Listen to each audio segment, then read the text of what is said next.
Hello YouTube fans, and welcome to Retire in Lake Chapala, where we provide you with all the information you need to make informed decisions about moving to Lake Chapala. My name is Ricardo and I work with Lake Chapala Real Estate along with my partner Michaela. Many of our clients who come looking for a home want to live in Ajijic Village, but you know there is more to the village than just the plaza areas with its stores and restaurants. A different lifestyle can be found depending on whether or not you purchase in Lower versus Upper Ajijic. The dividing line between Lower and Upper is the carretera, the highway that passes through town from Chapala to Acotepec. So if you were thinking that you want to live in Ajijic Village, then here are some of the pros and cons to each. Upper Ajijic Pro. Well, the view, obviously. Without a doubt, this is the number one reason for living in Upper Ajijic. Truly awesome lake views and village views are available from most Upper Ajijic locations. How about Upper Ajijic cons? Well, you got the noise.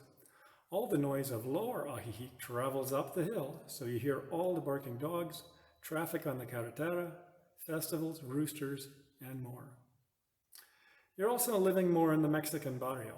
Many of the poorer Mexicans seem to live on the upper side of the carretera, so you pass through and walk through some of the poorest sections of Ajijic on your way to the top. For some, this is not a problem. For others, they may not like that so much. It's hilly, obviously. If you want views, you have to pay the price, and that means walking hills. Living at the top is great, but if you are a person who likes to take after-dinner strolls or a stroll into town, then possibly you may not like the fact that you have steep hills to climb.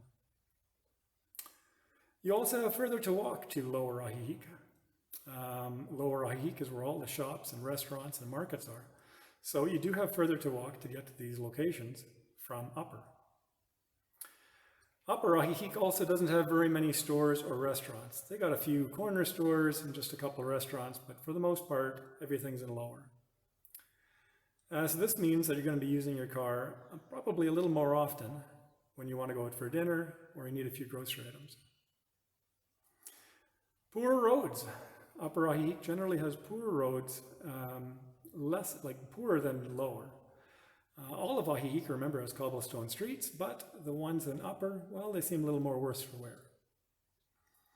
How about some Lower Ajijic pros? Well, you got the stores and restaurants. We talked about it. Lots of shops and restaurants within easy walking distance to anywhere, including the Malecon. You've also got the bus route.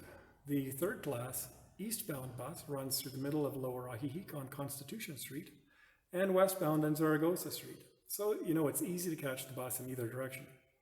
Second class buses can be picked up on the carretera going in both directions. So how about some Lower Ajijic cons? Well, again, the noise. And I was going to leave this one out for Lower Ajijic so as not to be repetitive, but I was recently speaking with a client who is renting in Lower Ajijic, and he was complaining of how noisy it is for them.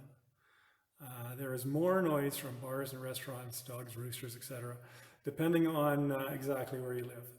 But unfortunately, you know, that's village life, and it affects both Lower and Upper Ajijic. Pretty much equally, I guess, but maybe a little worse Upper. Mosquitoes and roaches. Well, you know, depending on the area in Lower Ajijic, there may be more mosquitoes and cockroaches in the lower part due to the fact that it's a lower lying area. Especially we see that now during the rainy season.